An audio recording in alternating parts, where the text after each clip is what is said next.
খুব জোর খিদে পেলে সুজি আর আলু দিয়ে তৈরি করে ফেলুন এই দারুণ স্বাদের নাস্তাগুলো। খেতে অসাধারণ লাগে। নমস্কার বন্ধুরা, সুমিত্রা কিচেন অ্যান্ড ব্লগে সবাইকে স্বাগত জানিয়ে প্রতিদিনের মতো আজকেও চলে এসেছি আপনাদের সামনে দারুণ একটি রেসিপি নিয়ে। আজকে আমি আপনাদের সঙ্গে খুবই ইউনিক একটি নাস্তা রেসিপি শেয়ার করব।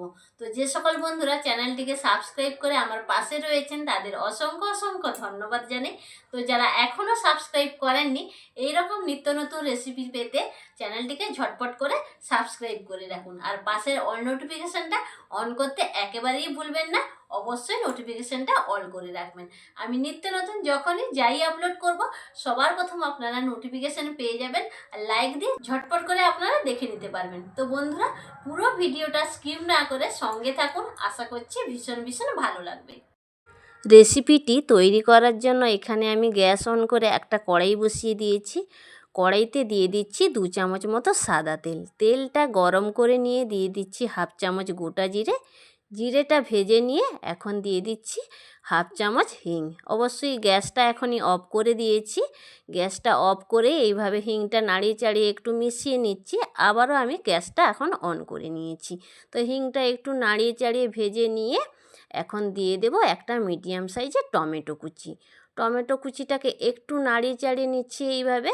একটু এইভাবে নাড়িয়ে চাড়িয়ে নিতে হবে। নাড়িয়ে চাড়িয়ে নিয়ে এখন আমি দিয়ে দেব এর মধ্যে পরিমাণ মতো লবণ।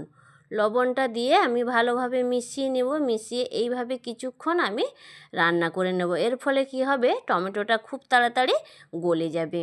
তো এই সময় আমি এইভাবে একটু নাড়াচাড়া করে মিশিয়ে নিলাম। তো দেখুন টমেটোটা প্রায় গলে এসছে।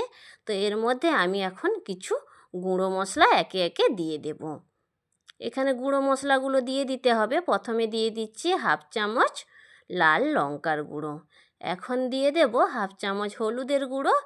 আর দেব এখানে সামান্য ধনে গুঁড়ো। আর দিয়ে দিচ্ছি এখানে 1 চামচ মতো চাট মশলা। এবার এই গুঁড়ো মশলাগুলোকে গ্যাসের ফ্লেমটা লোতে রেখে একটু কষিয়ে নেব।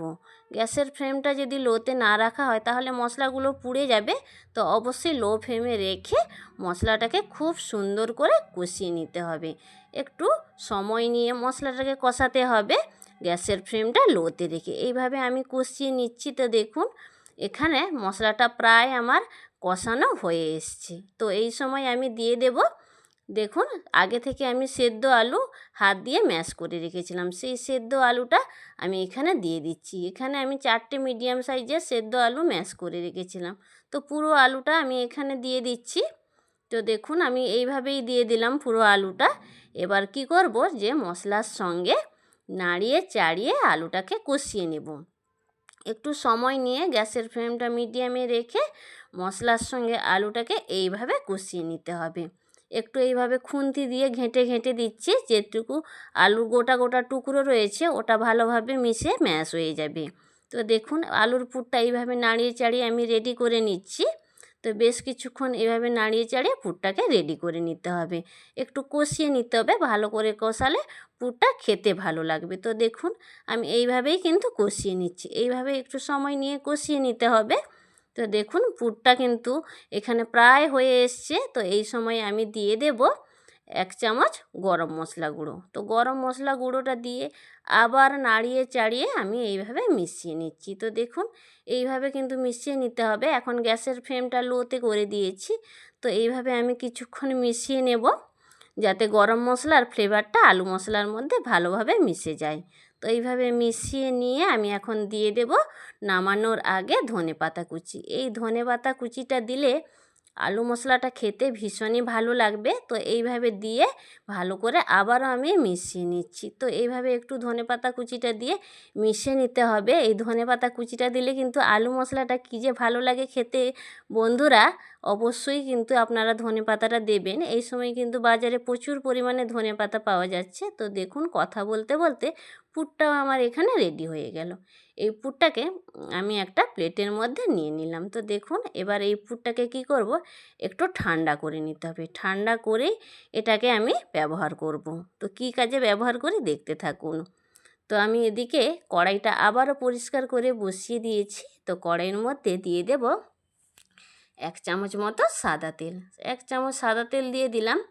তো এর মধ্যে এখন দিয়ে দেব আমি কিছু গোটা মশলা। তো দিয়ে দিচ্ছি এখানে 1 চামচ গোটা জিরে, আর দিয়ে দিচ্ছি এখানে 1/2 চামচ মতো কালো সর্ষে। তো জিরে আর কালো সর্ষেটা ভাজা হয়ে গেছে এখানে। তো এখন দিয়ে দেব আমি বাটি মেপে 1 বাটি জল। এখানে 1 বাটি জল দিয়ে দিলাম। তো এইবার জলের মধ্যে দিয়ে দিচ্ছি পরিমাণ মতো লবণ, আর দিয়ে দেব এখানে 1 চামচ চিলি ফ্লেক্স, আর দিয়ে দেব এখানে হচ্ছে ধনেপাতা কুচি পরিমাণ মতো। এখানে বেশ কিছুটা ধনেপাতা আমি দিয়ে দিলাম। তো এবার নাড়িয়ে মিশিয়ে নেব সব কিছু একসঙ্গে, এইভাবে একটু মিশিয়ে নিতে হবে। এবার আমি ফুট আসা পর্যন্ত একটু ওয়েট করব। জলটা একটু ফুটিয়ে নিতে হবে, একটু ফুট আসা পর্যন্ত ওয়েট করলাম। তো দেখুন জলের মধ্যে ফুটটা চলে এসেছে। এই সময় দিয়ে দেব বাটি মেপে 1/2 বাটি সুজি। এখানে 1 বাটি জলের জন্য এখানে আমি 1/2 বাটি সুজি দিলাম। তো এবার গ্যাসের ফ্লেমটা কিন্তু একেবারে লোতে করে দিয়েছি। তো লো ফ্লেমে এইভাবে নাড়িয়ে চাড়িয়ে এটাকে ডোতে পরিণত করে নিতে হবে। তো এইভাবে একটু সময় নিয়ে নাড়িয়ে চাড়িয়ে এটাকে ডোতে পরিণত করে নিতে হবে। তো আমি এইভাবে হালকা নাড়িয়ে চাড়িয়ে কিন্তু ডোতে পরিণত করে নেব। গ্যাসের ফ্লেমটা লোতে রেখে দেখুন খুব সুন্দর একটা ডোতে পরিণত করে নিয়েছি। তো এখন আমি গ্যাসটা অফ করে দিয়েছি। ডোটাকে আমি একটা থালার মধ্যে নামিয়ে নিচ্ছি। তো এইভাবে একটু থালার মধ্যে নামিয়ে এটাকে একটু ঠান্ডা করে নিতে হবে। তো দেখুন এইভাবে একটু আমি মেলে দিচ্ছি যাতে একটু তাড়াতাড়ি ঠান্ডা হয়ে যায়, তবে বেশি ঠান্ডা করলে চলবে না, উষ্ণ অবস্থায় এটাকে মেখে নিতে হবে। তো দেখুন এটাকে এক সাইডে সরিয়ে রেখে এদিকে যে আমি আলুর মশলাটা করে রেখেছিলাম, এই আলুর মশলাটা থেকে এখন আমি ছোট ছোট করে বল তো রেডি করে নেব। এটাকে এইভাবে একটু মেখে নিচ্ছি। মেখে নিয়ে এই দেখুন হাত দিয়ে এইভাবে একটু গোল করে, তো দু হাতের সাহায্যে আবারও একটু গোল করে নিচ্ছি। গোল করে এটাকে আমি থালার মধ্যে রেখে নেব। তো দেখুন কত সুন্দর একটা বল রেডি হয়ে গেল। তো এইভাবে আমি সব কটা বল একে একে কিন্তু বানিয়ে নেব। তো দেখুন আবারও আমি হাতের সাহায্যে গোল পাকিয়ে নিচ্ছি। তো দেখুন আবারও কিন্তু এখানে আমার একটা রেডি হয়ে গেল। তো এইভাবে আমি প্রত্যেকটা বল বানাবো। তো দেখুন কত তাড়াতাড়ি বলগুলো রেডি হয়ে যাচ্ছে। রেসিপিটি কিন্তু খুব তাড়াতাড়ি বানানো হয়ে যায়, খেতে তো ভীষণ ভীষণ ভালো লাগে। তো দেখুন আরও একটা রেডি হয়ে গেল। তো দেখুন সবগুলো বল আমি এখানে রেডি করে নিয়েছি। এগুলোকে এখন আমি এক সাইডে সরিয়ে রেখে অন্যদিকে যে সুজিটা ডোটা করে রেখেছিলাম এটাও হালকা ঠান্ডা হয়ে গেছে। তো এটাকে আমি এখন হাত দিয়ে মেখে নেব। একটু হাতে তেল মেখে নিয়েছি। তো এইভাবে একটু ডলে ডলে মেখে নিতে হবে। তো এই নাস্তাগুলো ভীষণই খেতে ভালো লাগে। হঠাৎ করে যদি বাড়িতে গেস্ট এসে যায় তাহলে গেস্টকেও বানিয়ে দিতে পারবেন। আর যখন নিজেদেরও খুব জোর খিদে পাবে তখন কিন্তু এই নাস্তাগুলো বানিয়ে খেতে পারবেন। ভীষণ ভীষণ ভালো লাগে, খুবই ইউনিক একটি রেসিপি। তো অবশ্যই আপনারা যদি না বানিয়ে থাকেন একবার হলেও ট্রাই করে দেখতে পারেন। আশা করছি আপনাদের ভীষণ ভীষণ ভালো লাগবে। আর আমি তো বলছি আমি বানিয়ে খেয়েছিলাম, আমার তো ভীষণ ভীষণ ভালো লেগেছিল, তাই ভাবলাম যে আপনাদের সঙ্গে শেয়ার করি। তো কথা বলতে বলতে ডোটা মাখা হয়ে গেছে। তো ডোটা একটু আমি এইভাবে লম্বা করে নিলাম। তো দেখুন এইভাবে আমি মেখে নিয়েছি। তো এটাকে এইভাবে লম্বা করে এইখান থেকে আমি ছোট ছোট করে লেচি কেটে নেব। এইভাবে দেখুন প্রত্যেকটা লেচি কেটে নেব। প্রত্যেকটা আমি একইভাবে কেটে নিচ্ছি দেখুন। তো এইভাবে সব কটা লেচি আমি রেডি করে নেব। তো এখানে আমার সব কটা লেচি রেডি হয়ে গেল দেখুন। তো এগুলোকে এবার হাত দিয়ে আমি একটু গোল পাকিয়ে নেব। এইভাবে গোল পাকিয়ে নিতে হবে। তো দেখুন কত সুন্দর একটা গোল বল রেডি হয়ে গেল। তো এইভাবে আমি প্রত্যেকটা লেচি রেডি করে নিচ্ছি দেখুন। এই দেখুন আরও একটা হয়ে গেল। তো এইভাবে আমি সব কটা লেচি রেডি করে নেব। এবং এই নাস্তাগুলো বন্ধুরা আবারও বলছি এত ভালো লাগে খেতে, আপনারা না বানিয়ে খেলে একবার বানাবেন, আশা করছি আপনাদের ভীষণ ভীষণ ভালো লাগবে। আর যদি গেস্ট এলে বাড়িতে তৈরি করে দেন, গেস্ট খুব মজা করে খাবে কিন্তু, এবং আপনার খুবই প্রশংসা করবে। তো দেখুন বন্ধুরা এখান থেকে একটা আমি লেচি নিয়ে নিলাম। তো এবার এই লেচিটাকে এইভাবে একটা বাটি তৈরি করে নিচ্ছি। তো দেখুন এখানে একটা বাটি কিন্তু আমার রেডি হয়ে গেল। তো আগে থেকে যে আমি আলুর বলগুলো রেডি করে রেখেছিলাম সেখান থেকে একটা বল আমি নিয়ে এখানে বাটির মাঝখানে বসিয়ে নিলাম। তো এবার চারপাশ থেকে মুড়ে এভাবে মুখটাকে একটু সিল করে নিতে হবে।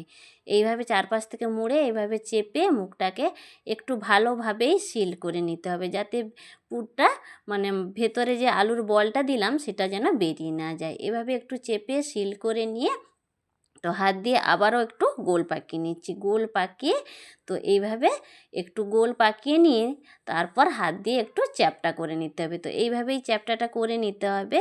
তো দেখুন আমি একইভাবে চ্যাপ্টা করে নিলাম। চ্যাপ্টা করে নিয়ে দেখুন কত সুন্দর একটা কিন্তু নাস্তা আমার রেডি হয়ে গেল। তো আমি আপনাদের বোঝার সুবিধার্থে আরও একটা নাস্তা বানিয়ে দেখাচ্ছি। তো একইভাবে প্রথমে একটা বাটি রেডি করে নেব। তো এইভাবে হাত দিয়ে একটু বাটিটা তৈরি করে নিচ্ছি। তো দেখুন কত সুন্দর আরও একটা কিন্তু আমি বাটি এখানে রেডি করে নিলাম। তো আবারও একইভাবে আলুর বলটা আমি মাঝখানে দিয়ে চারপাশ থেকে এইভাবে মুড়ে কিন্তু মুখটাকে সিল করে নেব। এই দেখুন এইভাবে চারপাশ থেকে মুড়ে মুখটাকে একটু ভালোভাবেই সিল করে নিতে হবে, যাতে ভেতরে আলুর মশলাটা বেরিয়ে একেবারেই না যায়। তো এইভাবে চেপে সিল করে নিলাম। তো এবার হাত দিয়ে কি করতে হবে, একইভাবে কিন্তু এটাকে চ্যাপ্টা করে নিতে হবে। তো দেখুন বন্ধুরা কত সুন্দরভাবে আরও একটা কিন্তু চ্যাপ্টা করে নিলাম। আরও একটা নাস্তা আমি এখানে রেডি করে নিলাম। তো দেখুন এটাও রেডি হয়ে গেল। তো সবগুলো নাস্তা আমি একইভাবে রেডি করে নিয়েছি। আর এগুলোকে ভাজার জন্য আমি আগে থেকে দেখুন তেল বসিয়ে দিয়েছি। তো তেলটা গরম হয়ে গেছে। তো এবার আমি একে একে নাস্তাগুলো দিয়ে দিচ্ছি। তো এইভাবে নাস্তাগুলো একে একে দিয়ে দেব, যতগুলো ধরবে এখানে ততগুলোই আমি এখানে দিয়ে দেব। তো দেখুন মাঝখানেও আরেকটা দিয়ে দিচ্ছি আমি। তো এবার গ্যাসের ফ্লেমটাকে মিডিয়ামে রেখে এগুলোকে ভেজে নেব। এই নাস্তাগুলো একেবারেই লো আঁচে ভাজা যাবে না, আর আবার একেবারেও হাই আঁচে ভাজা যাবে না। গ্যাসের ফ্লেমটা মিডিয়ামে রেখে এগুলোকে উল্টে পাল্টে ভেজে নিতে হবে। তো দেখুন একে একে এই নাস্তাগুলো এক পাশ হয়ে গেছে। তো আমি একে একে এইভাবে উল্টে নিচ্ছি। তো দেখুন কত সুন্দর একটা কালার এসেছে। ভীষণ ভীষণ ভালো লাগে বন্ধুরা। এই নাস্তাগুলো এত ভালো লাগে খেতে যে না বানিয়ে খেলে কিন্তু আপনারা বিশ্বাস করতে পারবেন না যে এই নাস্তাগুলো কতটা ভালো লাগে খেতে। খুবই ইউনিক একটি নাস্তার রেসিপি, এবং বন্ধুরা একবার বানিয়ে খেলে এই নাস্তাগুলো কিন্তু বারবারই বানিয়ে খেতে মন চাইবে, এত ভালো লাগে এই নাস্তাগুলো। তো উল্টে পাল্টে আমি এই নাস্তাগুলোকে একেবারে বাদামি করে ভেজে নেব। তো দেখুন নাস্তাগুলো বাদামি করে ভাজা হয়ে গেছে। তো এবার চামচ দিয়ে আমি তুলে নিচ্ছি নাস্তাগুলো, একটা ছান্তাতে তুলে নিচ্ছি। এগুলোকে একে একে তুলে নিতে হবে এই নাস্তাগুলোকে। প্রত্যেকটা নাস্তা কি দারুণ হয়েছে দেখুন, দেখতে কতটা লোভনীয় লাগছে, কালারটাও কত সুন্দর এসেছে দেখুন। তো প্রত্যেকটা নাস্তা আমি ছান্তার মধ্যে তুলে নিচ্ছি। তো দেখুন সবগুলো এখানে আমার তোলা হয়ে গেল। তো এবার তেলটা ঝরিয়ে নেব। তেলটা ভালোভাবে ঝরিয়ে নিয়ে এগুলোকে প্লেটের মধ্যে রেখে দেব। তো দেখুন বন্ধুরা আমার তো দেখেই লোভ লেগে যাচ্ছে। তো তেলটা আমি ঝরিয়ে নিলাম। তো এগুলোকে প্লেটের মধ্যে রেখে দিলাম। তো দেখুন বন্ধুরা কতটা লোভনীয় হয়েছে। তো এইভাবে আমি সবগুলো নাস্তা কিন্তু ভেজে নিয়ে আবারও আপনাদের সামনে ফিরে আসছি। দেখুন সবগুলো ভাজা হয়ে গেল। সবগুলো নাস্তা ভেজে প্লেটে সার্ভ করে নিয়ে চলে এসেছি। সঙ্গে নিয়েছি টমেটো কেচাপ। কি দারুণ হয়েছে দেখুন বন্ধুরা নাস্তাগুলো, কি সুন্দর দেখতে লাগছে দেখুন। খেতে কি যে ভালো লাগে বন্ধুরা, এত ভালো লাগে। খুব জোর যখন খিদে পাবে না, ঝটপট করে আপনারা এগুলো বানিয়ে খেতে পারেন, দারুণ লাগে খেতে। তো আমি একটা খেয়ে দেখি। এই দেখুন কতটা মুচমুচে হয়েছে দেখুন, পুরো দেখে মনে হচ্ছে যে চপের মতো। এখানে টমেটো কেচাপ নিয়েছি, খেয়ে দেখি।